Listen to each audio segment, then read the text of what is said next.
SER Podcast. Hora 25. Aimar Bretos. El equipo de enviados especiales de la SER a La Palma ha llegado esta noche a 700 metros de la boca de Cumbre Vieja, a la zona restringida solo para los científicos. Están allí de forma muy excepcional, de forma controlada también con los servicios de emergencia. Javier Rodríguez, adelante. Buenas noches, estamos a tan solo 700 metros de la boca principal del volcán de Cumbre Vieja. Esta bestia ruge con mucha más rabia desde cerca. Estamos en la zona cero de la devastación, un chorro de magma interminable que por momentos explota con violencia, lanzando gotas de magma de tamaños colosales y zumba y ruge en una espiral de piroclasto, humo negro y ceniza. A nuestros pies una capa de 10 centímetros de ceniza cubre lo que antes fue la carretera de Tacande, ahora un pueblo fantasma y envuelto en la desolación que suena así.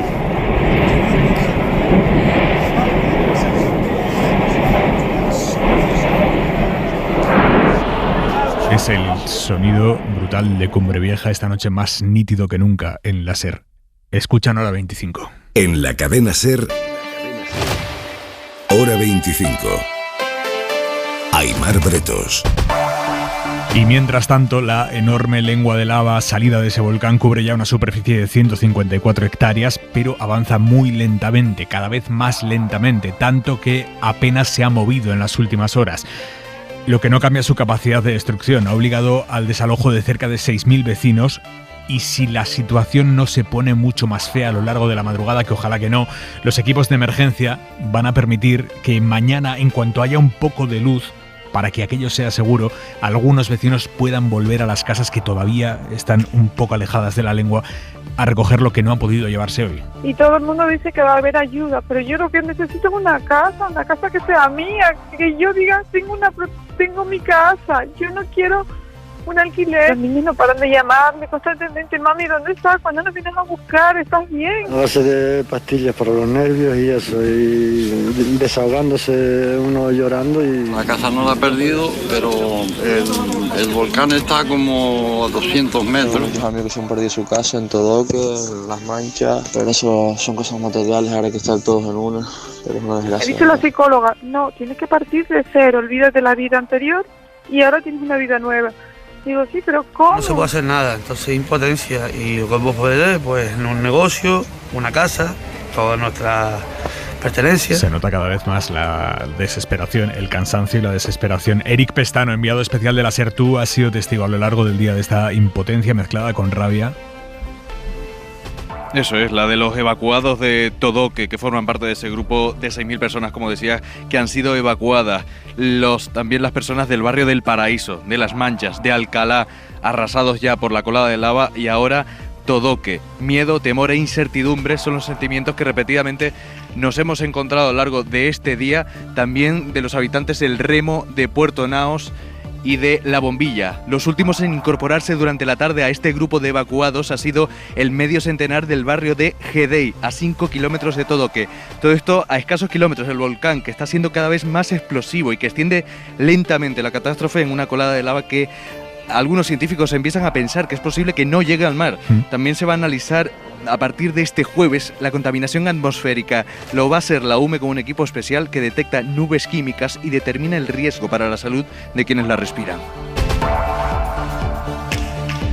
Y el presidente del gobierno, Pedro Sánchez, va a pronunciar dentro de 4 horas, esta madrugada, tarde, en Nueva York, su discurso en la Asamblea General de la ONU. Pero antes de ese discurso, Sánchez ha comparecido esta tarde ante los medios de comunicación y ahí ha respaldado explícitamente a su exministra de Exteriores, Arantxa González Laya, imputada por haber permitido la entrada ilegal a España del líder del Frente Polisario, Brahim Gali. Sánchez respalda a su exministra, pero no termina de aclarar si fue él quien autorizó aquella controvertida operación.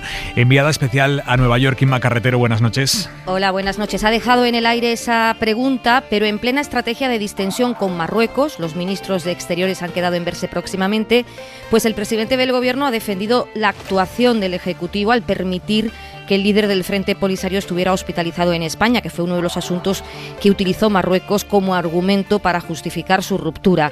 Tras la imputación de la exministra González Laya, el presidente cierra filas. Ya veremos en qué queda. Lo que sí que le puedo garantizar es que el Gobierno hizo lo que debía, que era dar respuesta a una cuestión humanitaria, de salvar la vida de una persona, y en segundo lugar lo hicimos como debíamos, que era cumpliendo con la ley. Ha respondido así Pedro Sánchez en Nueva York en una rueda de prensa en la que ha evitado el no de entrada con el que despachaba en julio la reforma fiscal para los presupuestos de 2022. La líder de Podemos ha insistido hoy en que es imprescindible que se aplique ya el mínimo del 15% en sociedades y Sánchez ya no es taxativo. La negociación con Podemos está abierta. Yo lo que le puedo garantizar es que va a haber presupuestos, que los vamos a presentar en tiempo y forma y que van a tener, pues un objetivo claro, y es el de la recuperación económica justa. Cuando se conozca el detalle de esos presupuestos, pues ustedes verán lo que contiene. Esos presupuestos, según el presidente, serán clave. Uno de los temas que abordará esta madrugada en su discurso ante Naciones Unidas, en el que anunciará que España eleva a 30 millones las dosis de vacunas donadas a través del mecanismo COVAX. Y el día en 2 minutos, Marina Fernández. Un día en el que se ha hecho aún más patente lo difícil que es ya respirar aire limpio, que no sea nocivo para la salud. La OMS ha actualizado sus umbrales de calidad por primera vez en 15 años y fija como peligrosos niveles de contaminación que hasta ahora se consideraban seguros, niveles que se superan y por mucho en las principales ciudades del mundo, en ciudades como Madrid, donde nos quedamos, porque el Gobierno apoya una hipotética candidatura de la capital para organizar los Juegos Olímpicos de 2036. Lo acaba de decir en la SER José Manuel Franco, presidente del Consejo Superior de Deportes. Con el presidente del COI, esta mañana he hablado con él sobre esta posibilidad y estamos absolutamente de acuerdo. Estamos de acuerdo en impulsar esa candidatura de Madrid. Eso es.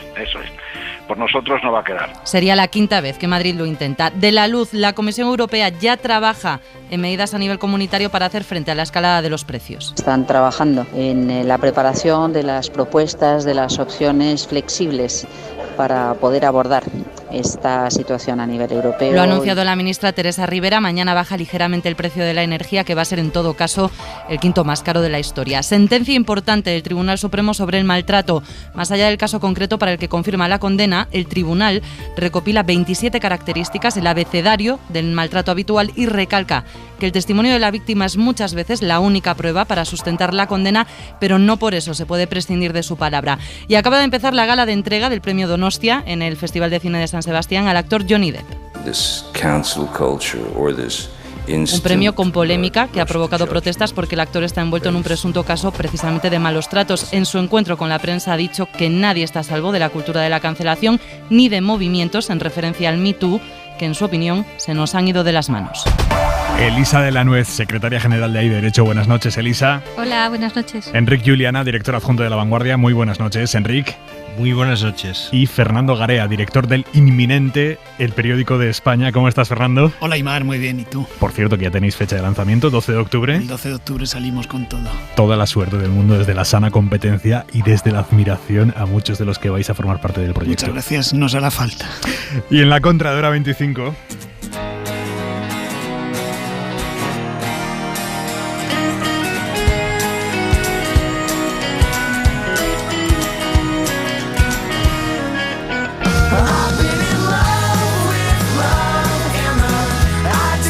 Les venimos contando hoy la falta, el problemón de la falta de alquileres en la isla de La Palma, el encarecimiento extremo de las pocas casas que quedan para alquilar y poder ubicar allí a las familias desalojadas de las suyas.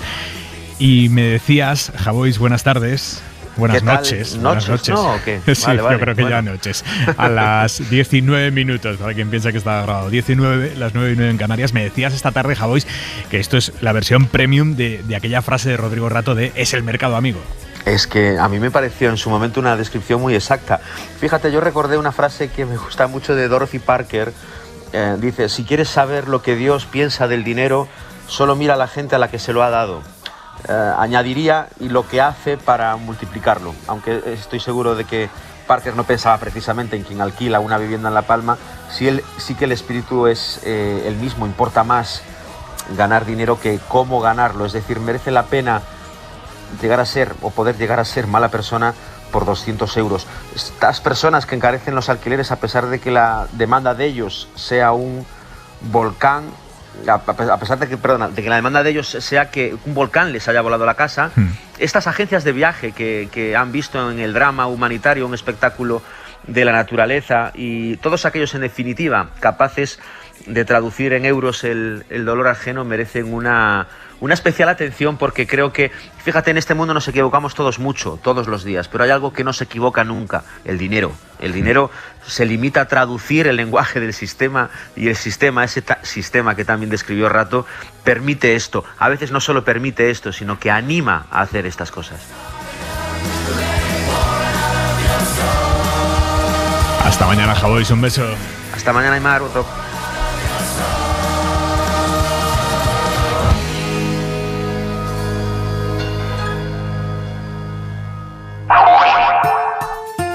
Hora 25. Aymar Bretos.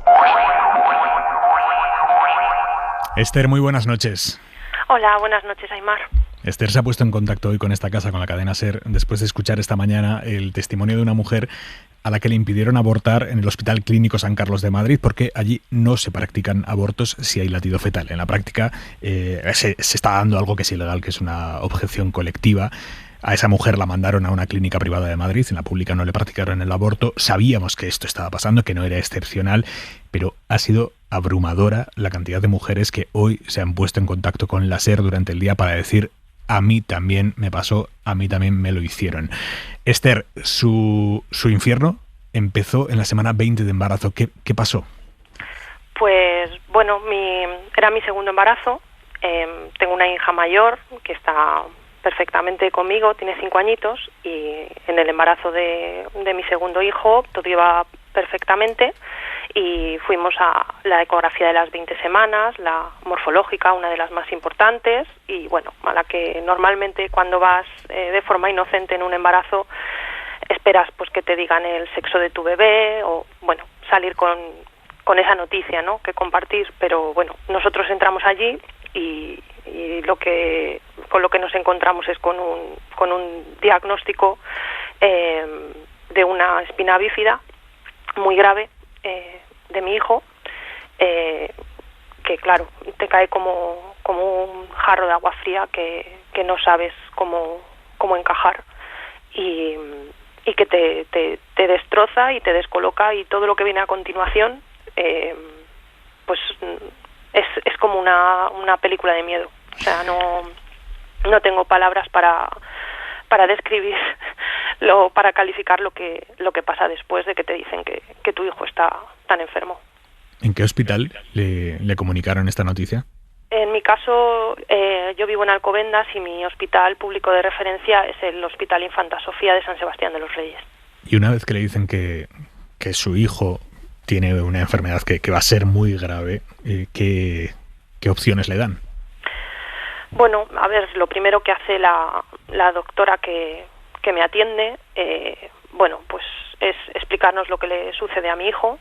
Nos hace un dibujo, nos explica que él ya está muy mal, que no es solo la espina bífida, sino que quedan otras 20 semanas de embarazo, más o menos, si todo va bien, y que lo que ya tenía era muy grave y podía serlo pues cada vez más, y las dificultades que iba a tener. Dicho esto, nos comenta que hay un hospital en Barcelona en el que de forma experimental, no es algo habitual y todavía está en estudio, pues se hacían operaciones de espina bífida intraútero, pero que no sabían si el caso de mi hijo podía ser operable o no, que habría que consultarlo, y que si no podían operarle, podía yo decidir seguir con el embarazo, asumiendo los riesgos que eso suponía para mi hijo.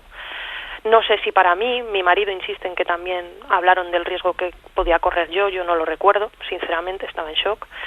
Y la otra opción que me dieron era interrumpir el embarazo de forma legal, porque había un motivo médico detrás, y esas son las opciones que se me plantean, pero yo siempre, bueno, pues entendiendo que iba a ser tratada en el circuito público, no me planteaba otra cosa. En el momento en el que usted decide, ¿no?, lo decide libremente por el estado en el que estaba su hijo, interrumpir el embarazo, ¿qué le dicen en el hospital en el que estaban tratando hasta entonces, el Hospital Infanta Sofía? Bueno, esto sucede al día siguiente, porque bueno, nos citan para hacer una amniocentesis y ver a posteriori qué podía haber sucedido a mi hijo, ¿no? Una prueba, con esa prueba y un análisis genético. Consulta al día siguiente, nos preguntan que si, bueno, nos comentan que habían hablado con el hospital de Barcelona y que no era posible, en el caso de mi hijo Ángel, operarle por el tipo de lesión de la que se trataba, y que, dicho esto, que sí habíamos pensado que queríamos hacer. Esa noche en vela habíamos hablado largo y tendido y habíamos decidido, pues en nuestro caso, no continuar con el embarazo por las condiciones de vida que podía tener mi hijo y las que iban a suponer, sobre todo también para su hermana mayor, que solo tenía 3 años.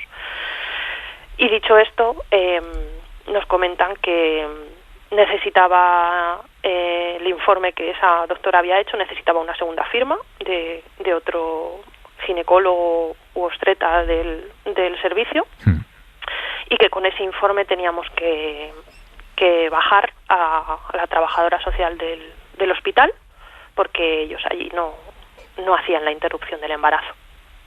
Eso es lo único que se me dijo. No me dieron ningún motivo, ni yo tuve la capacidad en ese momento de plantearme qué motivos podía haber detrás de eso.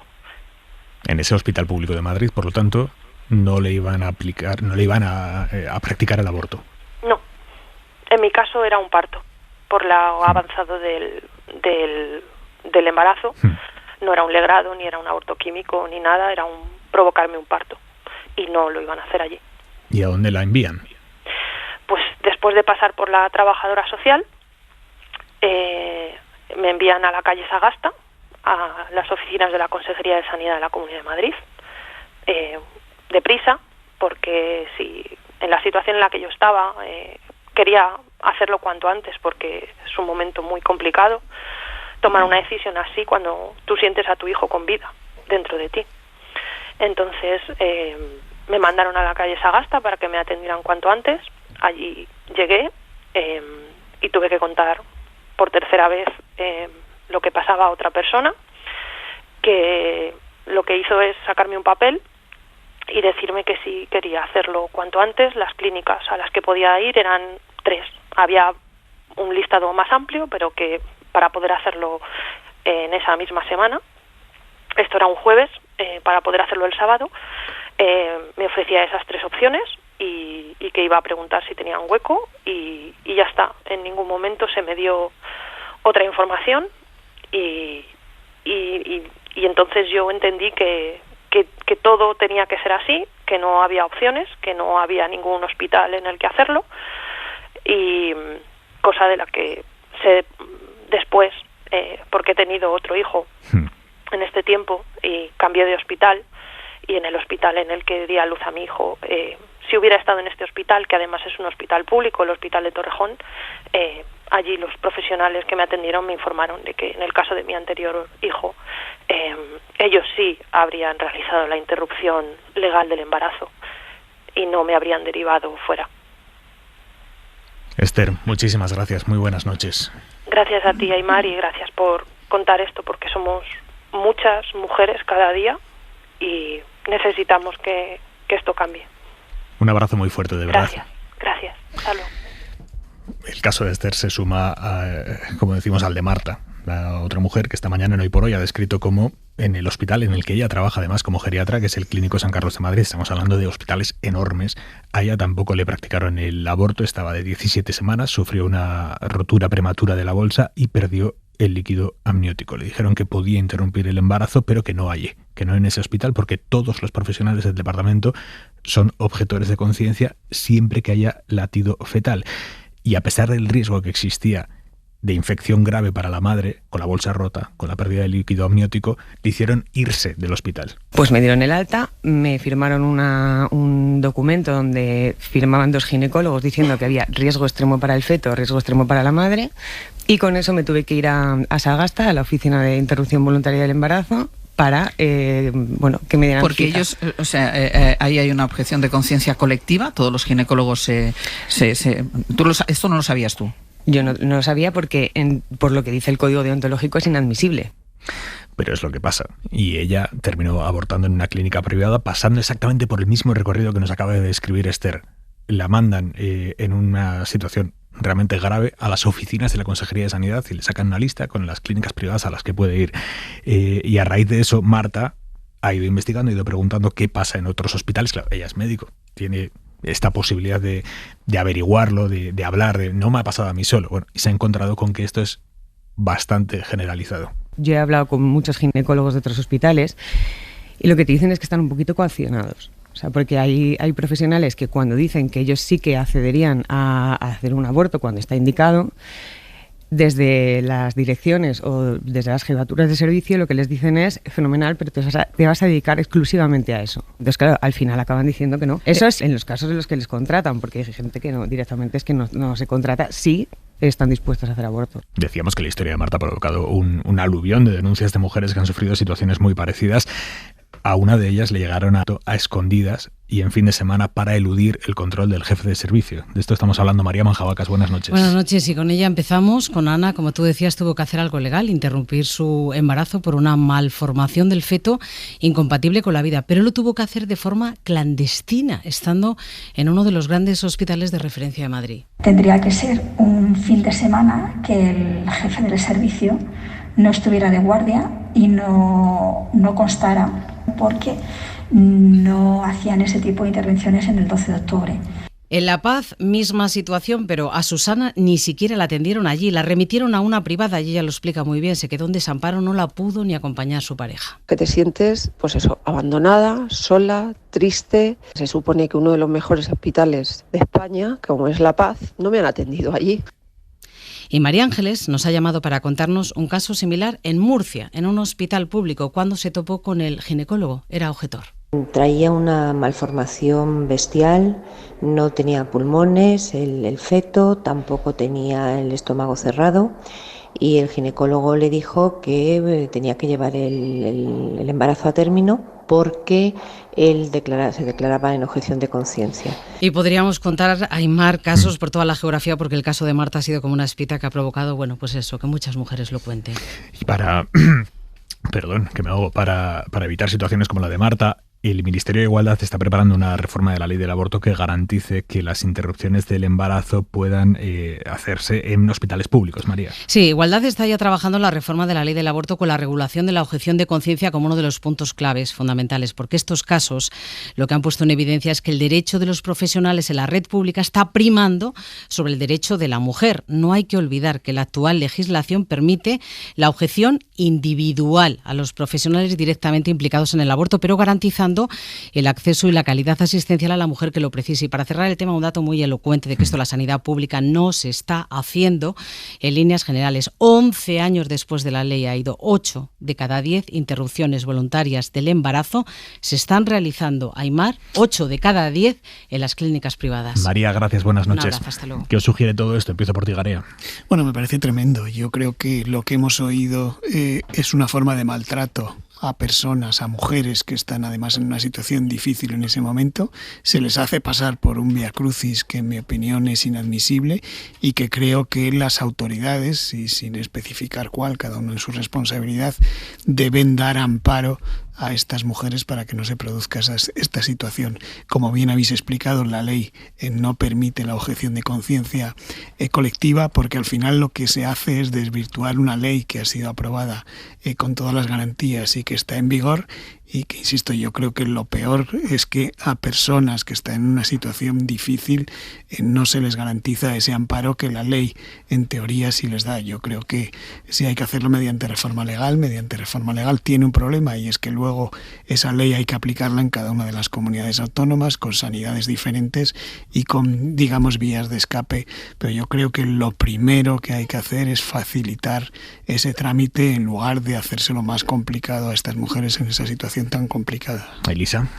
Sí, a mí me llama sobre todo mucho la atención, bueno, es un tema que desconocía totalmente, el tema del incumplimiento de la ley, ¿no? Que, por eso yo cuando dicen, bueno, voy a modificar la ley del aborto, no, es que aquí lo que hay que ver es si las leyes se cumplen o no se cumplen, y desde luego parece que en este caso todos son abortos legales, lo que claramente no se está cumpliendo, porque como habéis señalado, el tema de la objeción de conciencia es una objeción individual, pero claro, lo que no puede ser es que en un montón de hospitales públicos no haya nadie que practique este aborto. Y luego me ha preocupado también lo que ha dicho una de las entrevistadas, en el sentido de que hay una especie de coacción, ¿no? De forma que habría médicos que individualmente sí lo querrían practicar, pero bueno, los jefes de servicio o la superioridad, no sé muy bien quién exactamente, le dice, oye, como te pongas en esto, lo vas a llevar crudo o vas a hacer solo esto. Claro, eso es una forma de incumplir la ley tremenda, y además de coaccionar a médicos, ¿no? Entonces, me preocupa siempre, es decir, es que se va a reformar la ley, ¿no? Es que aquí lo que hay que reformar seguramente es de la ley para abajo, es decir,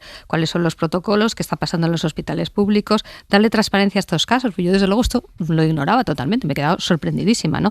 Y digamos también esto que yo creo que hacéis en los medios, poner de relieve que muchas veces los derechos se reconocen en el papel y luego en la práctica, pues se incumple, ¿no? Así que sí que me parece que este es un problema a abordar, y me temo que no solo es un problema de modificar la ley y dejar muy claro lo que la objeción de conciencia es individual, porque eso ya pasa. Pero claro, si en el hospital resulta que todos son objetores de conciencia, tú en la práctica no tienes garantizado ese derecho, que es lo que nos están contando. Enrique, ¿cómo lo ves? Bueno, creo que estos hechos ponen de manifiesto cómo la lucha política e ideológica, que en las instancias donde se produce, que es básicamente en el Parlamento, ya ha adquirido una enorme crudeza, pues se está trasladando de una manera táctica al interior, en este caso, de los hospitales, sobre la base de pervertir el sentido de la ley. Esta es la realidad, se está pervirtiendo el sentido de la ley. Es algo serio. Es porque es aquello, echa la ley, echa la trampa, ¿no? Vamos a hablar en unos minutos con el portavoz parlamentario del Partido Socialista, con Héctor Gómez, pero antes quiero ubicar esta entrevista que vamos a tener en un punto muy delicado de las negociaciones presupuestarias.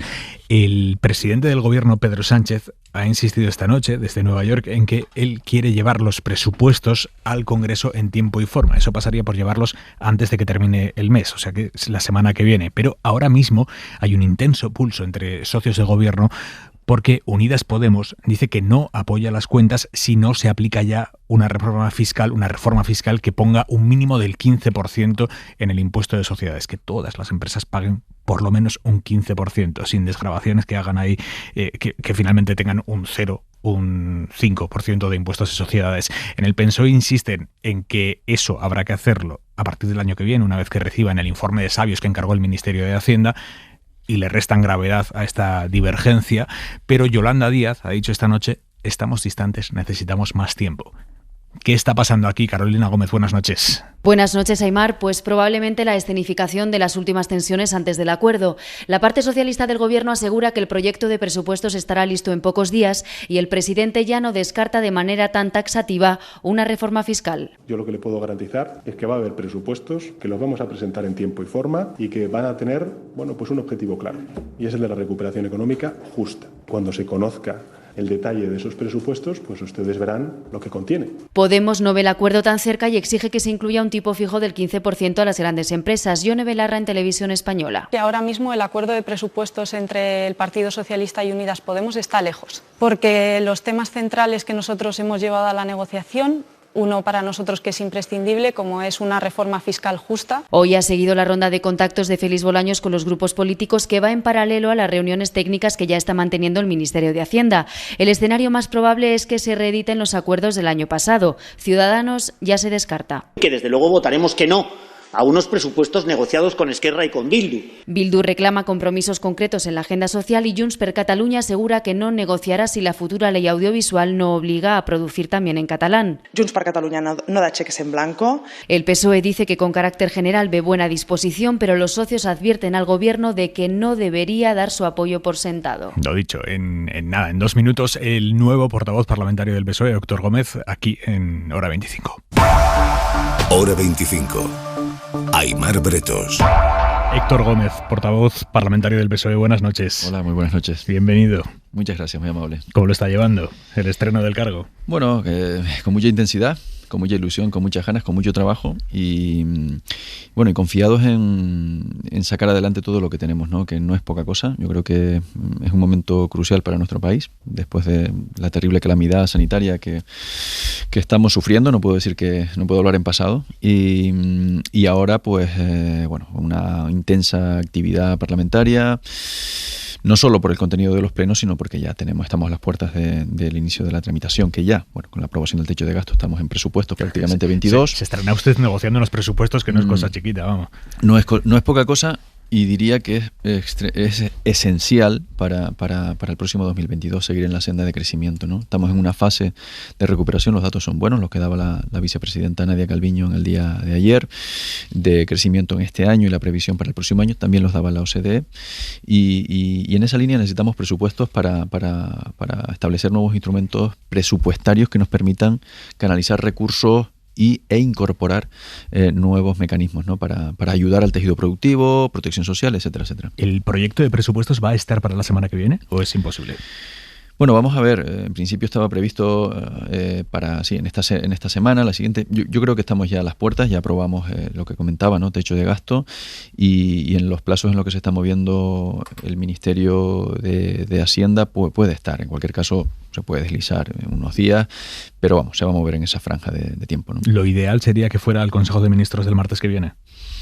Vamos a ver, lo ideal es que vaya ya bien estructurado, bien montado, bien avanzado y que vaya bien. A partir de ahí, los tiempos, ya te digo, los determina el Ministerio y confiamos que estén lo antes posible y que a partir de ahí podamos iniciar ya la tramitación, negociación y lo que toca con el resto de grupos parlamentarios, que ya el propio ministro de Presidencia, Félix Bolaños, ha iniciado la ronda de contactos, que en el día de hoy ha avanzado notablemente, el día de ayer, el día de hoy, y así hasta la próxima semana, ¿no? ¿Ustedes ven factible la condición que pone Unidas Podemos para apoyar las cuentas de fijar un tipo mínimo del impuesto de sociedades del 15% y fijarlo ya?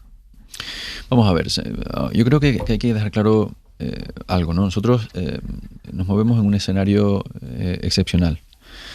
Hemos presentado un plan a Bruselas, ¿no? Que comprende los años de 140.000 millones de euros entre reembolsables, no reembolsables y también una serie de compromisos. Y nos tenemos que mover también dentro de ese bloque de compromisos importantes de reformas, ¿no? Por lo tanto, yo confío plenamente en el criterio de la ministra de Hacienda, también de nuestra ministra de Economía, vicepresidenta Nadia Calviño, de María Jesús Montero, y hay que moverse dentro de los parámetros que ahora mismo nos deben guiar para establecer una correcta recuperación, ¿no? Tanto en el ámbito económico como evidentemente garantizar la sostenibilidad de las cuentas públicas. Desde esa perspectiva yo creo que debemos ser conscientes de que es el momento de actuar con suma responsabilidad y a partir de ahí, en lo que se debate, lo que se trabaje en el ámbito de los ministerios, pues ahí queda, ¿no? Pero usted sería partidario de aplicar ya ese suelo mínimo del 15%, el impuesto de sociedades. Yo soy partidario de cumplir con los parámetros en los que nos estamos moviendo, en los que nos determina también dentro de nuestros compromisos y lo que no genera inestabilidad, repito, para el buen funcionamiento de las administraciones públicas y de la administración central, claro. Hablar de lo que genera inestabilidad, del momento delicado que vivimos, dicen en Unidas Podemos, es que el PSOE siempre encuentra alguna razón para retrasar aquello que pactamos y que no les gusta o que lo que sea. Siempre encuentran una razón. En este caso, la inestabilidad del momento económico. Yo lo que considero es que es el momento en el que el gobierno que tiene que estar volcado con la ciudadanía. No vamos a perder un segundo de nuestro tiempo en cuestiones de confrontación con otros grupos, con otras formaciones. No es el momento. Yo creo que hay aspectos estructurales que se tienen que debatir y trabajar en el seno de gobierno, también en el seno de la actividad parlamentaria. Hay que fortalecer el gobierno de coalición y a partir de ahí, repito, yo creo que el término responsabilidad es el más adecuado para la situación actual, ser conscientes dentro de la acción gubernamental, dentro de las decisiones que estamos tomando. Yo creo que están siendo muy acertadas, los indicadores así lo plasman, ¿no? Tanto para este año como para el próximo año en estimación de crecimiento. La generación de empleo, creo que vamos a muy buen ritmo, se recupera la actividad turística, en materia de protección. Bueno, la respuesta ha sido sobresaliente, protección social, quiero decir, y a partir de ahí las decisiones de carácter técnico, las decisiones de calado, evidentemente tienen que responder, repito, a lo que está establecido, los parámetros que nos hemos marcado como gobierno también, los compromisos, y dentro de eso la flexibilidad correspondiente también como comunidades autónomas y administraciones locales, ¿no? ¿Van a intentar sumar a Ciudadanos a estos presupuestos o esa puerta está cerrada?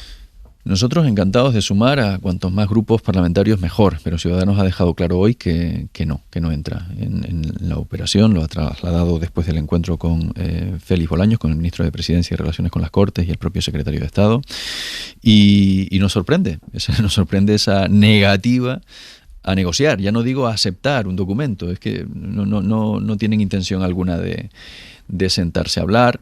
Nos sorprende porque confiábamos o esperábamos que Ciudadanos entrara nuevamente en la senda de la utilidad, de ser útiles a España y de aportar realmente, pero en una situación tan compleja como la que estamos viviendo, España, Europa, yo creo que la comunidad internacional, provocada por esta pandemia y que todos tenemos que remar en la misma dirección, pues esa negativa, ese no a todo, como está diseñando ya desde hace mucho tiempo la derecha en nuestro país, nos sorprende que Ciudadanos también se instale en el bloqueo, ¿no? ¿Se queda por cerrada esa puerta o va a haber algún último intento de seducción por parte del PSOE? Nosotros lo vamos a seguir intentando con sumar el mayor número de apoyos, porque entendemos que lo que estamos haciendo es bueno para España. O sea, nosotros no vamos a cerrar esa vía, pero bueno, ahora mismo son estas formaciones, este grupo, en este caso parlamentario de Ciudadanos, el que ha decidido no sentarse, no hablar, no dialogar, ¿no?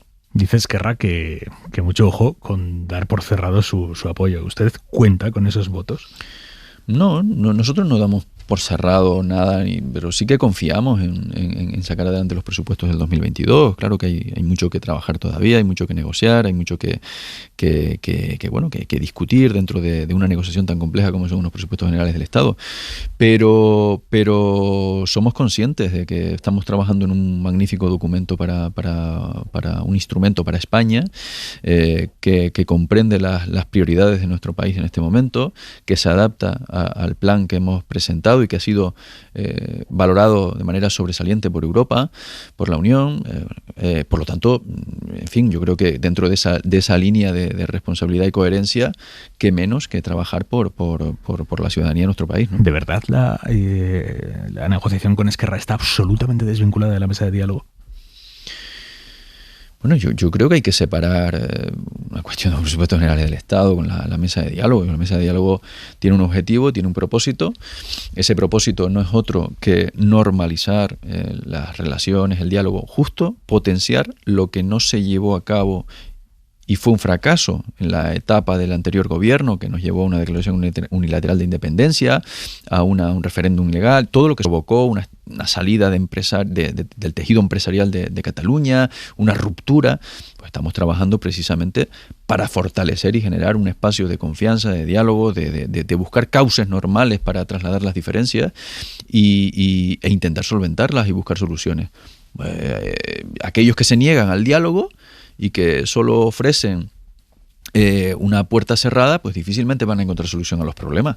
Yo creo que ahí estamos actuando con suma responsabilidad y evidentemente hay otro cauce, que es el cauce de la negociación de presupuestos, que no tiene un vínculo. Y soy consciente del debate que se ha establecido en relación al PRAT, a lo que debe incorporar AENA dentro del DORA, que es el documento de inversiones plurianuales de infraestructuras aeroportuarias, y el no entendimiento entre el gobierno de la Generalitat y el gobierno por precisamente en Cataluña no encontrar una solución a la posible desarrollo, ampliación, modernización del aeropuerto, ¿no? por temas estrictamente técnicos y el no entendimiento entre las propias formaciones. A partir de ahí, saliendo de ese punto que ha sido ya debatido y que creo que las posiciones están claras, nosotros confiamos en la responsabilidad de estos grupos, desde el respeto a que reivindiquen y pongan sobre la mesa lo que consideren oportuno en alcanzar, puntos de encuentro y aprobar estos presupuestos, ¿no? Ustedes ayer votaron en contra de una proposición de ley del PP para reformar el sistema de elección del Consejo General del Poder Judicial para que los jueces elijan directamente a la mayoría de los vocales de ese consejo. Eso lo proponía el PP.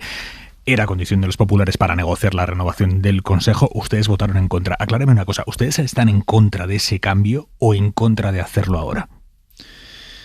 Bueno, yo creo que hay que dejar claro una cosa, ¿no? Vamos a ver, lo del Partido Popular, en fin, es sumamente llamativo, ¿no? La irresponsabilidad con la que se mueve en este campo.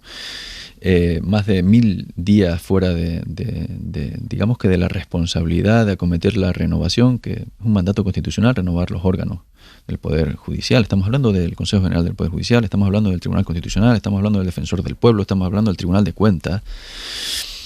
¿Por qué, si tenemos una ley de 1985 que pivota sobre la Constitución, artículo 122, por qué no cumple la ley el Partido Popular? El Partido Popular, que cuando ha gobernado ha desarrollado y cumple lo que estipula la ley para renovar este órgano. El Partido Socialista, siempre en oposición, ha actuado con responsabilidad. Cuando ha estado en gobierno ha actuado con responsabilidad, se ha negociado en los términos y en los parámetros establecidos. ¿Qué ocurre? Que ahora, por los motivos que el Partido Popular entiende, consideran que no es el momento o entienden que políticamente pueden sacar rédito una situación de bloqueo, algo que nos sorprende, y nosotros no cerramos la puerta a dialogar, nosotros no cerramos la puerta a buscar si hay una mayoría, pero es que se demostró con esta votación que el Partido Popular no tiene mayoría en el Congreso de los Diputados. Es que no solo votó en contra del Partido Socialista, es que no consiguieron sacar esto adelante porque no tienen el apoyo de la mayoría en el Congreso. Por lo tanto, lo que no se puede es ir contracorriente. Oye, vamos a buscar puntos de encuentro, vamos a renovar conforme refleja la ley actualmente, y si hay que buscar soluciones, hay que sentarse a negociar. Nosotros no nos negamos a sentarnos a negociar, pero vamos a renovar. Lo ha dicho el comisario europeo, las asociaciones han pedido que, por favor, que no se politice la posición de las asociaciones, que van en una línea de renovar. Oye, pues vamos a sentarnos y entre todos estoy absolutamente convencido que vamos a encontrar puntos de encuentro para llevar a cabo las modificaciones que correspondan. Pero ahora mismo estarían a favor, estarían dispuestos a pactar a futuro una renovación de la manera en la que se eligen los vocales del Consejo y que 12 de los vocales del Consejo los elijan los propios jueces. Pero está claro una cosa. Vamos a ver. Ahora mismo los jueces también cuentan con el aval de los jueces para poder acceder. Los jueces proponen una terna de candidatos a través de sus asociaciones judiciales y después es el Congreso quien lo elige. No. Cuentan con aval. Tela, no. Vamos allá, así. Vamos allá. Otra cosa es lo que... No es así. Absolutamente no es así. Vamos a explicar a los oyentes lo que está pasando. Sí. Está Elisa de la Nuez haciéndole unos gestos al portavoz parlamentario socialista. Venga, vamos a seguir nosotros con nuestra conversación. Desde luego que sí, pero tendrá que explicar que si no van avalados. Tendrá que explicarlo. Van avalados en el momento. Venga, Elisa, vamos a seguir con la entrevista. Sí, las cosas tienen que seguir su cauce. Aquí hablamos desde el conocimiento, desde el profundo conocimiento. Yo sí, y lo entiendo. Pero quiero dejar claro que el Partido Socialista actúa y habla con responsabilidad. Y hay una ley que el Partido Popular no está cumpliendo. Y tienen que cumplir el mandato constitucional. Y eso no es negociable ni es discutible. Eso es así. Hay una ley que articula el procedimiento para renovar el órgano del Poder Judicial. Y hay una formación política que bloquea ese mandato. Eso es así. Otra cosa diferente. Segundo punto. El Partido Socialista está dispuesto a sentarse, a ver opciones, una vez se cumpla este mandato legal, que esto no es un capricho político. Capricho político es bloquear la renovación de los órganos. ¿Vale? Nosotros estamos dispuestos a hablar. Pero a posteriori me refiero. Claro que sí. Ahora es que el procedimiento se descarta un pacto que sea hagamos esto ahora mientras iniciamos el procedimiento. ¿Pero por qué tenemos que condicionar un procedimiento que se ha iniciado a modificaciones posteriores? ¿Por qué se tiene que ser así? Ayer quedó demostrado que no cuenta el Partido Popular con un apoyo la mayoría en el Congreso. ¿Vamos a respetar o no la voluntad de la ciudadanía? La ciudadanía decidió en 2019 la aritmética parlamentaria. No se la ha inventado el Partido Socialista, lo decidió la ciudadanía. ¿También dudamos de que lo que está representado en la Cámara no lo ha decidido la ciudadanía? ¿Vamos a dejar hablar? Venga, después vamos a comentar, pero antes... Constantemente. Si es que dudamos ya de que la representación de la Cámara no lo decide la ciudadanía, entonces ya estamos dudando de la democracia. Señor Gómez, ¿cómo vivió ayer la insumisión del diputado de Vox, que llamó bruja a una parlamentaria socialista y se negó a abandonar la Cámara a pesar de que la presidencia del Congreso lo había expulsado oficialmente? Bueno, yo creo que es un espectáculo esperpéntico que no se debe vivir en el Congreso de los Diputados. El Congreso de los Diputados está para otra cosa, está para trabajar, para legislar, para acordar, para trabajar por la ciudadanía y no para vivir estos escenarios dantescos de insultos, de calificaciones, de agresiones verbales, que dicen muy poco de los responsables, ¿no? Que en este caso del diputado que lo ha hecho. Hemos hablado en los últimos días, Aimar, de los mensajes de odio, de la crispación que existe en la calle, de las lamentables manifestaciones que hemos vivido, de acosos, de cómo se actúa con determinados colectivos. Este tipo de situaciones, de insultos, que no fue uno, fue más de uno, a una compañera diputada con la que evidentemente mostramos todo nuestro absoluto respaldo y solidaridad, como hicieron la mayoría de los grupos parlamentarios, no tienen cabida en un espacio democrático. Esto no son formas. Yo puedo entender que esa formación política diga que prefieren vivir en una dictadura a vivir en una democracia. Pero lo que no van a hacer es romper las reglas del juego, siempre insultando y acosando a determinados diputados o diputadas o a determinados grupos parlamentarios. Por lo tanto, nuestro rechazo absoluto, y desde luego no se da un buen ejemplo con este tipo de prácticas. No dignifican al Congreso de los Diputados. Yo, honestamente... ¿Atinó el vicepresidente de la Cámara o la presidencia de la Cámara en general permitiendo que ese diputado siguiera sentado ahí cuando se reanudó el debate a los 10 minutos? Por el mensaje que envía, quiero decir, uno se insubordina y dice yo no me voy cuando me echan, cuando oficialmente me echan del Congreso y no es que no me vaya, es que me siento en la primera. En la intervención del diputado de Compromís, Baldoví, donde hace mención precisamente a este hecho, y ese mismo diputado se sube al espacio que estaba también ocupado por el vicepresidente que estaba presidiendo en ese momento la Cámara, ¿no? Por lo tanto, yo respeto las decisiones y lo que haya acordado en el ámbito de la presidencia del Congreso, pero desde luego la actitud la propia al no retirar voluntariamente los insultos y al no retirar y dar por válida esas consideraciones, esa agresión verbal de expulsión. En cualquier caso, la decisión bien tomada está por parte de la presidencia del Congreso y honestamente nosotros deseamos que no se repita, ¿no? ¿Estarían a favor de endurecer el reglamento, concretar más qué tipo de apelaciones están permitidas, cuáles no, que se considere insulto, que no? Yo sí que considero que no tienen cabida este tipo de comportamientos en la Cámara. Yo veo una agresión verbal exacerbada en los últimos tiempos, veo cómo incluso se interrumpen en determinadas intervenciones de manera intencionada para romper el hilo conductor del discurso. No es cosa buena esto para dar ejemplo a la ciudadanía y no es cosa buena para el buen funcionamiento y correcto funcionamiento de la Cámara. Dice Vox, a nosotros nos llaman fascistas y aquí no han echado a nadie. Bueno, ellos tienen también la oportunidad de trasladar a la presidencia del Congreso cuando dicen algo que no les gusta, reclamarlo y punto. Pero insultar a una diputada por defender una posición política no creo que sea el camino correcto para defender posición de un grupo parlamentario. ¿Qué papel van a jugar Carmen Calvo y José Luis Ábalos en el Congreso? Bueno, pues jugarán un papel relevante. Estamos hablando de dos perfiles políticos muy potentes, con una dilatada trayectoria, con conocimiento, solvencia, y desde luego que contamos con ese caudal de conocimiento para que asuman responsabilidades. Vamos a definir en las próximas horas, en los próximos días. Estamos encajando porque también han salido, han entrado nuevas diputadas. Alguna diputada pues ha abandonado el escaño cuestiones de acceso al gobierno, secretarías de Estado. Entonces, estamos viendo diferentes encajes, estamos haciendo diferentes encajes y en las próximas horas yo creo que ya vamos a cerrarlo, ¿no? ¿Van a presidir comisiones parlamentarias? Pues es una posibilidad, sí. ¿Qué es la que va a ser? Posiblemente ya, si lo van a dejar cerrado en las próximas horas. Una de las presidencias, entre otras cosas porque también es cierto que hay movimientos en algunas de las presidencias, pero bueno, ya digo, lo iremos despejando en las próximas horas. ¿Qué nos puede decir del futuro de su antecesora en el cargo, Adriana Lastra? ¿Tiene certeza de que vaya a seguir siendo vicesecretaria general del partido a partir del Congreso de octubre? Bueno, yo a Adriana Lastra tengo una opinión muy buena en relación a su trayectoria en el Congreso y parece evidente que va a jugar un papel importante en la organización, ¿no? Yo creo que ahí va a seguir aportando toda su conocimiento, experiencia y su trayectoria a la bala, ¿no? Y no ha sido fácil, no ha sido tarea fácil los últimos años, los acuerdos que se han alcanzado, los últimos presupuestos generales del Estado, y eso está ahí, ¿no? Por lo tanto, todo el respeto, y yo estoy convencido que va a seguir aportando muchísimo a la organización. Oiga, aclárenos, ¿el PSOE apoya que Madrid se postule de nuevo para ser ciudad olímpica ahora en 2036, sí o no?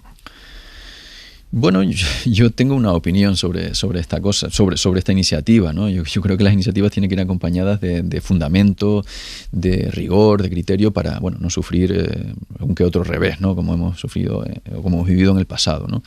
Evidentemente puede ser una buena iniciativa y posiblemente cuente con un respaldo, pero eso, repito, tiene que ir acompañado de un cuerpo y de una propuesta seria, competitiva, porque ya sabemos cómo funciona, ¿no? Lo vivimos en el 16 y en el 20, en esos Juegos Olímpicos que se decidían muchos años atrás y que definitivamente no salió. Por lo tanto, yo creo que hay que medir bien, hay que medir la fortaleza de esa candidatura y cómo podemos avanzar en esa línea. Y eso pasa no por una bandera política de una administración determinada o de un partido determinado, sino por la unidad de todas las instituciones a todos los niveles, ¿no? Héctor Gómez, portavoz parlamentario socialista en el Congreso. Muchísimas gracias. Muy buenas noches. Ha sido un placer. Muy buenas noches. Hora 25. Aimar Bretos. Negociación presupuestaria. Enrique Juliana, ¿de verdad se está complicando la situación entre los socios de gobierno a cuenta de esa reforma fiscal que Unidas Podemos exige de forma inminente y el PSOE dice esperemos al informe del Consejo de Sabios? Pues lo veremos estos próximos días, ¿no? A mí me da la impresión pues que hay un pulso, ¿no? Como ya también lo hubo el año pasado, todavía incluso fue más complicado, ¿no? Es decir, aquí quizá la aprobación de los presupuestos, después de haberla conseguido el año pasado, se ha creado ahora, como la política siempre funciona sobre la base de expectativas, pues la expectativa de que, bueno, ya está, que Pedro Sánchez ya le tenía, la horma la tenía ya fabricada y no, pues la mayoría parlamentaria, todos lo sabemos bien, es una mayoría amplia, compleja, que hay que encajar muchas piezas. El año pasado había mucha gente que apostaba en que Sánchez no podría componer la mayoría para los presupuestos y finalmente le salió. Y ahora quizás las apuestas estaban en que sería muy fácil y quizás la realidad es que esto va a ser un poquito más complicado porque lo es objetivamente. Ahora bien, dicho esto, yo creo que el presupuesto va a ser aprobado porque esa mayoría no puede renunciar en estos momentos a ser tal mayoría. Políticamente no le conviene a nadie, a ninguno de los partidos que la integran, es decir, el Partido Nacionalista Vasco, Esquerra Republicana, Unidas Podemos, por supuesto, no pueden ahogar la aprobación del presupuesto, no pueden, políticamente no les conviene en absoluto. Podría intentarlo alguna formación menor que esté disconforme, Junts para marcar distancias con Esquerra Republicana, incluso diría que Junts tampoco le interesa quedar al margen. No nos extrañemos si vemos a Junts también dentro de la mayoría parlamentaria que aprueba los presupuestos. Es un momento de recuperación, es un momento de reactivación de la economía y ahí todo el mundo querrá estar. Y situarse fuera de ese marco no resulta muy interesante. Elisa, negociación presupuestaria. Yo, vamos, un poco también varias cuestiones, ¿no? Primero que seguimos un poco con la idea de con quién negociamos y no el que negociamos, ¿no? Que me parece que para los ciudadanos siempre tiene bastante más interés qué es lo que se negocia y no con quién. Lo digo también por la respuesta un poco de Edmundo Val, ¿no? Yo, como ya han negociado con estos señores, van a negociar, yo no me siento, hombre, yo creo que es interesante saber qué es lo que se negocia exactamente. Luego también otra cuestión que ha salido también a raíz de la entrevista que has hecho al portavoz del PSOE, claro, el tema de los soportes nacionalistas. Los soportes nacionalistas suelen salir caros en términos, digamos, de cesiones, ¿no? Y es difícil desligarlo de una negociación presupuestaria cuando ellos mismos, digamos, las cosas que suelen pedir, claramente son cuestiones que afectan o a su territorio o digamos a sus intereses particulares como nacionalistas o independentistas, y eso claramente se percibe también digamos por la ciudadanía. Por lo tanto es difícil desligar una cosa de otra porque lógicamente el apoyo se suele hacer en esos términos. Y la última reflexión que me parece interesante es que tratamos, parece, al gobierno de coalición como si fueran, digamos, otro partido más que apoya los presupuestos. Hombre, estos señores están en el gobierno y se supone que habrá habido unas negociaciones internas previas que no son equiparables a las que tienes después con un grupo parlamentario, ¿no? Que lógicamente tienen otra dinámica, y eso sorprende un poco, ¿no? Porque parece que es la misma dinámica, me tengo que poner de acuerdo con Podemos como me tengo que poner de acuerdo con Bildu o con Junts. Bueno, se tiene usted que poner de acuerdo dentro del gobierno, ¿no? Fernando Galeano. Tan es así que llevan semanas ya negociando las dos partes del gobierno. No es nuevo, no es que se vayan a sentar a partir de ahora, sino que ya ha habido muchas reuniones para negociar esos presupuestos justo antes de que salgan del Consejo de Ministros hacia el Congreso de los Diputados. Yo coincido en lo que decía Enrique, es decir, yo creo que siempre en política hay que diferenciar la táctica, la estratégica y la estrategia, y cuando se trata de la negociación de los presupuestos mucho más. Yo creo que vamos a ver muchos sobresaltos, muchas amenazas, muchas peticiones, muchas posibilidades de ruptura, pero da la impresión, salvo imprevistos que en la actual política española nunca son descartables, a ninguno de los actores de la política le interesa en este momento romper y que no haya presupuestos. Otra cosa es a partir del año que viene, cuando ya se acerquen las elecciones generales, cuando cada uno empiece a colocarse de cara al final de la legislatura, entonces se podrá mantener la legislatura con prórrogas presupuestarias, pero yo creo que ahora, en un momento en el que además no hay sacrificios que haya que aprobar ni recortes que puedan provocar dificultades a alguno de los partidos que apoyen los presupuestos, hay dinero en la medida en la que están empezando a llegar, como sabemos, los fondos europeos, y por tanto no veo el escenario probable de que no se aprueben estos presupuestos. Insisto, habrá muchos sobresaltos, retrasos, etcétera, etcétera, pero me parece que se aprobarán. En la cadena SER, Hora 25. Aimar Bretos. ¿Y cómo cerramos el miércoles, Marina Fernández? Con el compromiso del Gobierno de reformar la ley para que se garantice el derecho a abortar en los hospitales públicos. Todo después de escuchar en la SER testimonios como el que nos acaba de dejar Esther. A los 5 meses de embarazo le dicen que su niño viene con espina bífida. El informe que esa doctora había hecho necesitaba según que bajar a la trabajadora social del hospital, porque ellos allí no hacían la interrupción del embarazo. No me dieron ningún motivo, ni yo tuve la capacidad en ese momento de plantearme qué motivos podía haber detrás de eso. Decenas de mujeres nos han contado a lo largo del día que no han podido interrumpir sus embarazos en sus hospitales porque todos los especialistas se declaraban objetores de conciencia. En 3 horas, Pedro Sánchez se dirige a la Asamblea General de la ONU, sobre la que un día más ha sobrevolado la crisis diplomática que ha provocado el pacto AUKUS entre Estados Unidos, Australia y Reino Unido. El presidente francés, Emmanuel Macron, ha charlado con Joe Biden por teléfono y han acordado reunirse aquí en Europa a finales de octubre para rebajar la tensión. Mañana se vuelven a ver el Gobierno y los agentes sociales para seguir negociando la prórroga de los ERTEs hasta el 31 de enero. La patronal rechaza ligar esa ampliación a la formación de los trabajadores y los sindicatos, que lo ven bien, piensan que no es posible a corto plazo. Y el Liceu de Barcelona acaba de inaugurar la temporada de su 175 aniversario con una actual Ariadne auf Naxos, seguramente la ópera que más me cuesta pronunciar, de Richard Strauss, que parece, Aimar, que ha gustado. Marina, gracias, hasta mañana. Hasta mañana. Y ni un día sin fútbol en directo esta semana. El Madrid ganando ahora mismo 3-1. Manu Carreño, buenas noches. Hola, Aimar. Hashtag ni un día sin fútbol. Ese es el tema de esta semana y de la que viene y de la siguiente. A mí el que más me gusta es hashtag hora 25 por ser más todas las noches. Ese también está bien. Es mi favorito. Hoy sí. El larguero, por cierto, empieza a las 12 de la noche porque hay carrusel hasta las 12. Está jugando el Real Madrid ahora mismo al descanso. Ha ido con victoria clara, cómoda. Está jugando bien el Real Madrid. 2 goles de Asensio, que hoy es titular, y 1 de Benzema, 3-1 al Mallorca. Además está ganando el Villarreal 2-1 al Elche, también al descanso. Y ya han terminado 2 partidos que se han jugado esta tarde. Sevilla 3, Valencia 1, victoria de los de Lopetegui, que se iban al descanso con ese marcador. Y también le ganó el Español 1-0 al Alavés. Y te digo rápidamente que ha ganado el Paris Saint-Germain en el 95. Sin Messi ha marcado a Raf, el exjugador del Real Madrid, en el minuto 95, con bronca al final del partido. Todo ello a partir de las 12. A partir de las 12 en el larguero. Manu, hasta ahora. Adiós.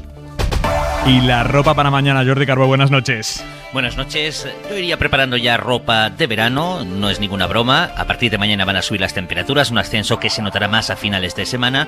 Y es que pues todavía en el principio de otoño puede hacer calor y lo va a hacer. Y mucha atención porque se mantiene una situación complicada en lo que respecta a las tormentas. Se va desplazando la Dana y eso hace que cada día sea un punto distinto el más sensible. Las próximas horas y parte de mañana muchísima atención en Extremadura, también en el litoral mediterráneo y sobre todo en Baleares. En el resto de la mitad sur chubascos, pero más aislados, mucho más sol en el norte. Y si miramos ya a largo a este otoño que acabamos de estrenar, ¿cómo va a ser?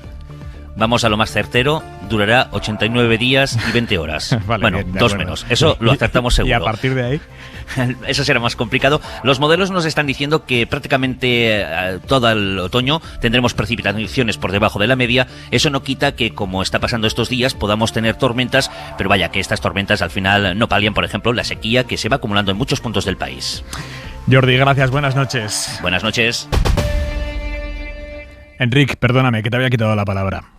Sí, no, es que he estado escuchando con atención al portavoz socialista, que por cierto habla con esa agradable dicción canaria, que es muy útil para cuando quieres despistar un poco, ¿no? Y sería interesante hacer un estudio de cómo las distintas modos de habla del castellano en España, que hay distintos modos de hablarlo, cuando se dedican al arte del despiste, cuáles son los mecanismos verbales que utilizan. Y él lo ha utilizado uno muy ondulante, muy nos iba meciendo en las palabras y al final no sabía si los presupuestos estaban entrando o saliendo, ¿no?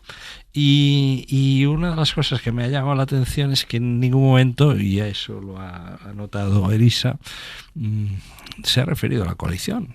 Es decir, ha venido a señalar que hay un sujeto, que es el Partido Socialista, un sujeto principal, que está preparando los presupuestos y que los va a negociar. Y los va a negociar con Unidas Podemos, pero los va a negociar también. Por lo tanto, la observación de Elisa me parece pertinente. Y ahí sí que llama la atención como el PSOE, en lo que llevamos ya de legislatura, que pronto serán 2 años, es decir, la mitad, ha tenido momentos intermitentes en los que ha puesto énfasis en algunos momentos, sobre todo momentos de fuerte dificultad, cuando en los momentos más difíciles de la epidemia, la existencia de la coalición de gobierno, nosotros la coalición, y otros momentos en que nosotros la coalición no existe, se diluye. Es nosotros, el Partido Socialista, y nuestros socios y aliados. Y ahora parece que estamos en este punto. Es interesante, ya sé que esto puede parecer un poco, en fin, muy de la política politizada, pero nos da una cierta temperatura del momento. Yo creo que después de la remodelación gubernamental el Partido Socialista ha entrado en otra fase y oiremos hablar menos de nosotros, la coalición, probablemente. Elisa. Sí, bueno, yo estoy, por una vez coincidimos, Enrique, bueno, celebremos, totalmente de acuerdo. A mí me ha llamado un poco la atención, quizá también porque, bueno, es el portavoz del PSOE, pero un poco de hablar el PSOE, los presupuestos, nuestros presupuestos, dice, bueno, que hay un gobierno de coalición, y aunque, como dice Fernando, se hayan hablado las cosas antes, llama un poco la atención la forma de presentarlas, ¿no? Pero bueno. Por cierto, Garea ha venido a confirmar el portavoz parlamentario esa noticia que habéis avanzado por la tarde de que Carmen Calvo y José Luis Ábalos van a presidir comisiones en el Congreso, que es el papel que ha encontrado Pedro Sánchez, en concreto, el PSOE en general, para esos 2 pesos pesados que ya no están en el gobierno, presidentes de comisiones en el Congreso. Hay una cierta tradición en eso de los exministros salientes, y son diputados, que sean presidentes de comisiones. A veces eso crea sus dificultades. Él no lo ha precisado, pero se queda vacante la Comisión de Igualdad porque Pilar Cancela, la anterior presidenta, ha dejado el Congreso. Eso tiene una serie de implicaciones, ya que hablamos de la coalición, interesantes, porque recordemos que uno de los puntos de fricción de Carmen Calvo como vicepresidenta primera fue precisamente con Unidas Podemos a propósito de la Ley de Igualdad y otras leyes que proceden del Ministerio de Igualdad que tienen que pasar por esa Comisión de Igualdad, y por tanto, aunque el papel de la presidencia no es determinante en el contenido de las leyes, sí en cuanto a algunos temas de tramitación, lo cual esa crea una situación interesante. En el caso de Ábalos no es fácil encontrarle acomodo porque no quieren que sea una comisión relacionada con algunas de las competencias que ha tenido en el Ministerio, y además buscan una comisión que tenga perfil un poco más bajo. Hablamos, ¿os acordáis de aquella comisión de peticiones donde en aquel momento colocaron a Jorge Fernández Díaz? Pues algo parecido. Es llamativo. Está enviando Ábalos permanentemente a quien le quiera escuchar el mensaje de que no entiende lo que ha pasado con él.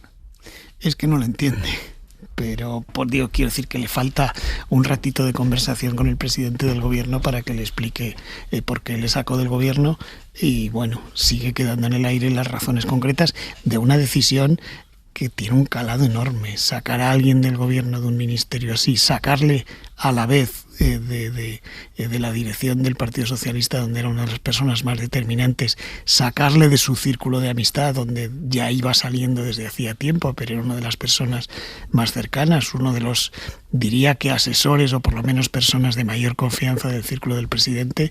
Eso es un cambio tan notable que no me extraña que no lo entienda, porque muchos tampoco lo entendemos desde fuera. Enrique, ¿alguna clave? Yo creo que esta es una de las claves de la legislatura y que a algún momento se sabrá, ¿no? Es más, incluso creo que la decisión de que Ábalos estuviese fuera del gobierno se adoptó en los últimos días antes de la remodelación. Mi impresión, por algunas informaciones que circulan a las que se puede dar cierta veracidad. Es decir, que eso se decidió casi en el último momento. El por qué es, pienso, uno de los interrogantes de esta legislatura. Yo por aportar algo con total desconocimiento, a mí me parece un ejercicio clásico del poder, ¿no? Es decir, yo aquí soy el presidente del gobierno, soy por supuesto el que manda en el partido y es un poco una decisión que adopto y no tengo que dar explicaciones, ¿no? Esto visto desde la total desconocimiento del funcionamiento se percibe así, no tengo que dar explicaciones. Yo prescindo de esta persona que era una persona de mi círculo, como habéis dicho, de poder, ¿no? Muy próximo.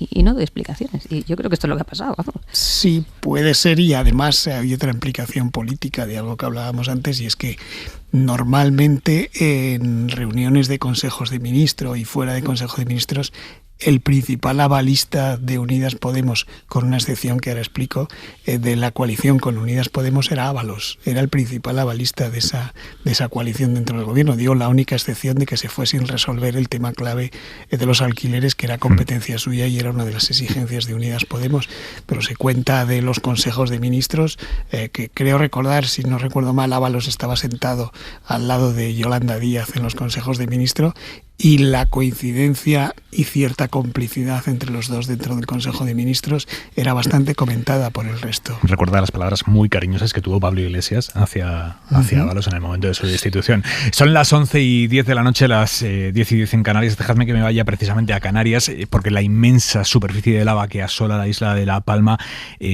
parece que no se mueve. Estamos en ese punto en el que parece que van a tener razón o que pueden tener razón quienes desde ayer empezaban a decir es que quizá no llegue al mar. No está nada claro que vaya a llegar a la costa porque avanza muy, muy despacio y más que ir hacia adelante lo que hace es expandirse a lo ancho. Ha cubierto ya 154 hectáreas de terreno y mientras el volcán de Cumbre Vieja sigue escupiendo lava con este sonido atronador.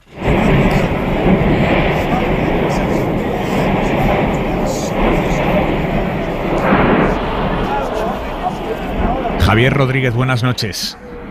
Buenas noches. Javier Rodríguez es uno de los enviados especiales de la cadena SER allí a La Palma. Tú has estado a 700 metros de la boca principal de ese volcán. Esta noche te has empotrado con los servicios de emergencia, has sido acompañado de ellos para poder llegar allí a esa zona que está absolutamente acotada.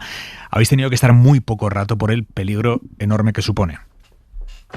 Sí, de hecho se siente miedo. El volcán no es amable ni tampoco es un espectáculo. Es una manifestación del enorme poder de la naturaleza y si me apuras, Aymar, casi te diría de nuestra propia insignificancia frente a algo tan brutal.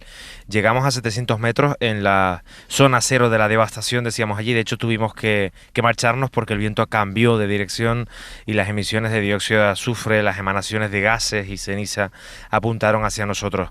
Además el volcán está en fase explosiva y sus estampidos son cada vez más fuertes y violentos de manera que convierte el fuego en humo negro que sube en espiral acompañado de gotas de magma de varios metros de diámetro de ancho que caen en el cono al rojo vivo. Se siente literalmente, usando la metáfora bélica, como si estuviéramos en primera línea de fuego. Y has pasado de esa primera línea a la retaguardia. Estás ahora mismo en un pabellón deportivo en el centro de Los Llanos. Es un pabellón que se ha convertido en un punto de donación donde se acercan quienes quieren echar una mano a las personas que lo han perdido todo y dejan desde comida hasta juguetes. Es el contraste absoluto, Gaby, lo que has hecho esta noche, de la furia del volcán a la solidaridad de los vecinos.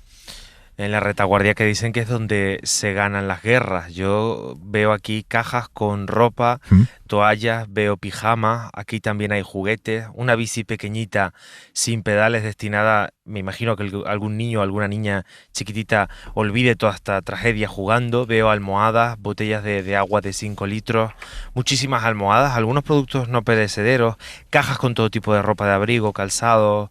Veo también peluches, mantas, cajas organizadas por pasillos. Están colocadas en gradas, las gradas de un enorme pabellón, el Severo Rodríguez, destinado hasta hoy, hasta hace unos días, a que los equipos de fútbol sala de Los Llanos entrenaran, ahora convertido en un enorme centro logístico, en una especie de templo de la solidaridad. Aquí llegan los productos que donan personas de todas partes y los servicios sociales lo que hacen es clasificar, organizar y entregar para paliar esta pesadilla que mucho me temo, aunque la lava vaya despacito, que no ha hecho más que empezar, que estamos todavía en una fase de shock y que cuando empecemos realmente a evaluar con calma lo que aquí está ocurriendo, en fin, tendremos pocas palabras para describirlo. Javi, gracias, buenas noches.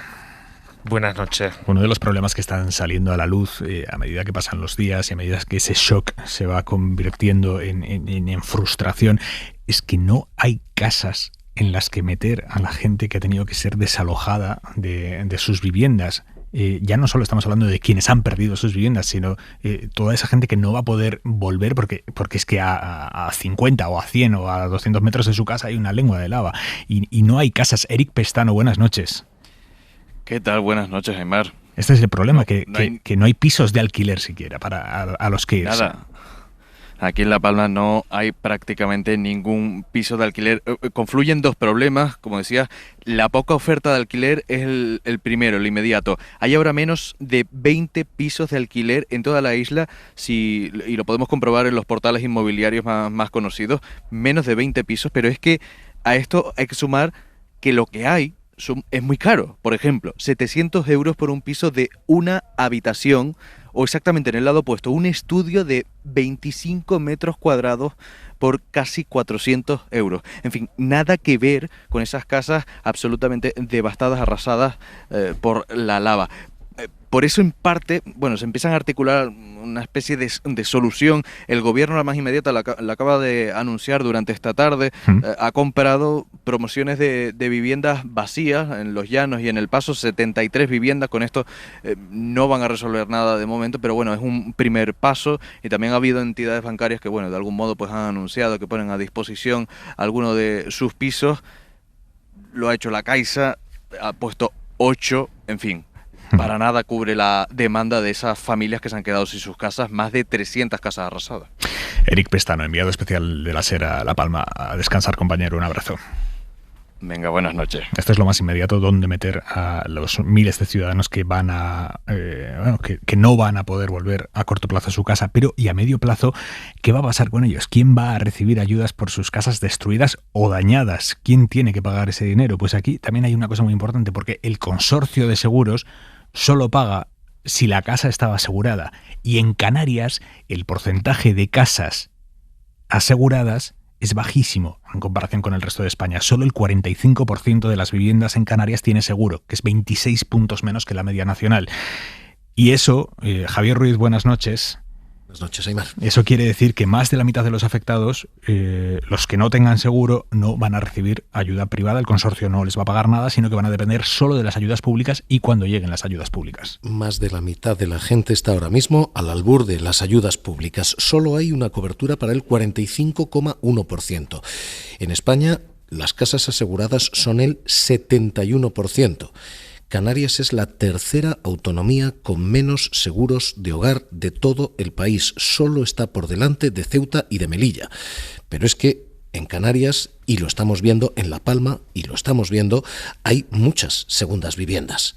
Y esas no tienen seguro alguno. En concreto, el nivel de casas aseguradas allí es del 8%, es decir, que 9 de cada 10 viviendas, de segundas viviendas, no tienen seguros. El consorcio de seguros no va a poder actuar ahí. Solamente está peor Baleares. Así que lo que tenemos ahora mismo es, efectivamente, casas sin cobertura y con dos problemas adicionales, que son problemas técnicos, pero que hacen muy difíciles que entren los seguros. Hay un punto fundamental, Javier, y es, en caso de que tengas seguro, ¿qué te paga el seguro? Porque claro, las pólizas incluyen reconstrucción de la casa en el mismo lugar, y eso va a ser imposible, porque en el mismo lugar hay lava. Claro, esas son las dos cuestiones técnicas que comentábamos. Los seguros marcan dos cuestiones que hacen todavía más difícil su cobro. Lo primero, lo que se denomina orden de prelación. Básicamente que si tú tienes una casa, pero tienes una hipoteca, el primero que cobra es el banco. Es decir, lo primero que se cubre es la hipoteca, con lo cual los palmeros van a recibir dinero solo después de haber cubierto a la banca. Así que este va a ser el primer problema. Las ayudas van a tardar en llegar y cuando lleguen no van a llegar directamente a las familias, van a llegar primero a los acreedores y después a las familias. Y lo segundo es que todos esos seguros contienen lo que se llama cláusula de salvaguarda en el seguro, que en castellano es que te obligan a construir la casa en el mismo sitio y en las mismas condiciones que tenías. Esto es algo que las aseguradoras justifican. No puedes utilizar el dinero del seguro para llevarte la casa a otro sitio y construir otro tipo de casa. Pero claro, en estas circunstancias va a ser absolutamente imposible construir sobre la lava, con lo cual tenemos poca cobertura y mucha burocracia, muchos problemas. Aimar, yo recordaba cómo fue las ayudas en Lorca. Y en Lorca, donde se derrumbaron 1.798 viviendas, los seguros abonaron 487 millones, pero tardaron casi una década. Y las ayudas públicas, que abonaron 80,9 millones, tardaron no casi, una década entera. Hubo una comisión mixta, formó el gobierno central, el regional, el ayuntamiento, y se hicieron 16.000 expedientes 10 años después. Así que veremos si hemos aprendido las lecciones o no, pero ahora mismo todo esto es cuesta arriba, Aimar. Veremos. Javier Ruiz, buenas noches. Un abrazo hasta ahora. José Miguel Tavares, vicedecano del Colegio de Registradores, buenas noches. Buenas noches. A lo largo del día hemos ido escuchando a muchos vecinos de los que han podido volver brevemente a sus casas a recoger lo que fuera, algunas cosas. Están buscando desesperadamente las escrituras de la casa para poder demostrar después que esas casas eran suyas o lo que quede de esas casas. ¿Es imprescindible tener las escrituras o esto es un bulo que se ha corrido por allí? ¿O es lo primero que nos sale? Yo tengo que demostrar que aquí tenía algo. Bueno, vamos a ver, la idea en sí misma, la de demostrar que tenía algo, es lógica, porque va a haber una fase de investigación para poder acceder ya sea a las indemnizaciones en caso de seguro o bien a las ayudas públicas, que exige demostrar que teníamos una propiedad en la zona afectada. Ahora bien, en las escrituras como tal, los documentos que guardamos en las casas no son esenciales. Si se trata de fincas que están inscritas en el registro de la propiedad, una certificación expedida por el registro nos cumple, nos vale a todos los efectos para acreditar la titularidad y los derechos que existen sobre la finca. Y en último término, incluso si no se tratase de fincas inscritas, podríamos solicitar una copia del mismo documento en la notaría donde se firmó. Es decir, lo que tienen los particulares en sus domicilios son copias, no son los originales. Yeah. Y para ayudar a los afectados, ustedes han ofrecido hacerles llegar los certificados que acrediten que son los propietarios de esa casa. Eso es. Nosotros lo que vamos a hacer es, para facilitar esta labor de investigación, vamos a suministrar gratuitamente a las personas afectadas certificaciones de sus propiedades con el objeto de que puedan acreditar que eran efectivamente dueños o el derecho que tuvieran sobre las mismas. Hay algo que nos hemos planteado esta tarde en la redacción, y es esos vecinos, en torno a por lo menos 200 familias, que han visto ya que su casa está absolutamente destrozada, pero que tienen una hipoteca, tienen que seguir pagando la hipoteca, van a seguir pagando la hipoteca al banco por una casa que saben a ciencia cierta que ya no existe. Claro, aquí existen dos cuestiones a valorar. Por un lado, lo que tienen ellos es una deuda. Destruida la vivienda, ello no extingue la deuda. Por otro lado, siempre las entidades bancarias exigen que exista un seguro en estos casos. Por tanto, sí que acabarán obteniendo del Consorcio de Compensación de Seguros el importe que se va a destinar primero a cancelar la hipoteca, y la cantidad restante será la que se les entregue. José Miguel Tavares, vicedecano del Colegio de Registradores, muchísimas gracias. A vosotros. Van a necesitar mucho tino, Garea, mucho acierto las administraciones para gestionar bien y rápido la delicadísima situación social e inmobiliaria que se está generando ya en La Palma. Iba a decir que se va a generar, que se está generando ya. Sí, también en esto hay que dar amparo a los ciudadanos en una situación tan extrema como esto, y que además presenta tantas aristas, algunas de las cuales has preguntado, pero hay otras, es decir, el terreno, porque la mayoría de los que están en esa zona afectados no son estrictamente pueblos, sino son casas dispersas, cada uno tiene además su terreno donde plantaba, donde hacía sus actividades. Esos terrenos no existen, ni siquiera hay posibilidad de volver y rehacer esas casas o reconstruir esos terrenos que tenían escriturados o registrados su propiedad, ya no van a existir. Van a ser distintos y además, por supuesto no tengo ni la menor idea, pero ni siquiera se pueden utilizar de aquí a muchísimo tiempo por razones obvias. Es decir, la tragedia es tan inmensa como que ocurre eso. Hubo ya algunas de esas familias que al principio del todo fueron trasladadas a otra isla, a Tenerife, y desde Tenerife están siguiendo con angustia esta situación sin saber exactamente qué es lo que ocurre con esas propiedades, que era la que les daba la vida. Además. Es que es dramático, Elisa. Sí, no, totalmente. Y yo creo que es una situación absolutamente excepcional que no se puede, digamos, gestionar con la regulación habitual, por lo que habéis comentado, en los temas burocráticos. Va a ser un reto para las administraciones públicas. Yo creo que en el mismo sentido que fue un reto la pandemia, es una situación excepcional. No puedes gestionarla con los instrumentos habituales. Y vamos a ver cómo lo hacen, ¿no? Porque yo siempre tengo un poco la preocupación de que tenemos unas administraciones públicas lentas, con poca capacidad, y esto es una situación dramática y que requiere además mucha rapidez. Juliana. Bueno, la rapidez, yo creo que en estos momentos el hecho de que en la isla de La Palma no haya más viviendas, pues puede causar una sorpresa relativa, porque es una isla pequeña, porque en fin, no hay un parque inmobiliario extraordinario, no hay muchas viviendas vacías, se produce una desgracia de este tipo. El problema ahora lo deberá afrontar el gobierno cuando la situación física, digamos, se estabilice. Se asemeja a lo que ha pasado en algunos países o incluso en nuestro propio país cuando se ha producido un terremoto.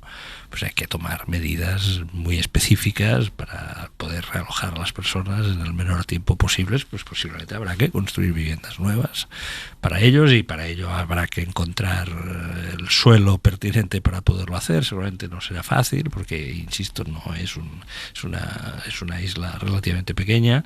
Bueno, ahí se pondrán a prueba los mecanismos del Estado y de la autonomía, de todos los planos de la administración. Vamos a ver.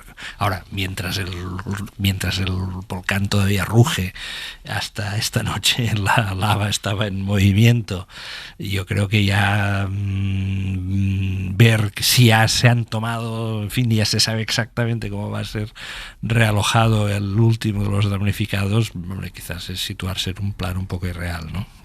Primero habrá que salir de la desgracia y luego pasar a la segunda fase, que es la de solucionar este problema. Lo seguiremos contando aquí. Vamos a ponerle al programa el punto y 25. Soledad Gallego Díaz. La obstinación es amor por uno mismo que sustituye al amor a la razón. Lo decía Henri Frédéric Amiel, un filósofo del siglo XIX, famoso por su diario íntimo. Obstinado es Pablo Casado en su voluntad de no llegar a acuerdos con el gobierno, pase lo que pase. Incluso ante la catástrofe de la isla de Palma, lo primero que hizo al bajarse del avión fue criticar a la ministra de Industria y Turismo, antes que ponerse a disposición del gobierno para ayudar en lo que se le pida. En fin, obstinación es la negativa del líder del PP a renovar los miembros del Consejo General del Poder Judicial, cuyo mandato caducó hace 3 años. Se debe, afirma, a que el gobierno no acepta previamente cambiar su sistema de nombramiento. De acuerdo, pero ¿qué razón existe para no sustituir a los miembros del Tribunal Constitucional cuyo mandato también ha caducado? ¿Quién debe elegirlo? ¿Los catedráticos de Constitucional de toda España?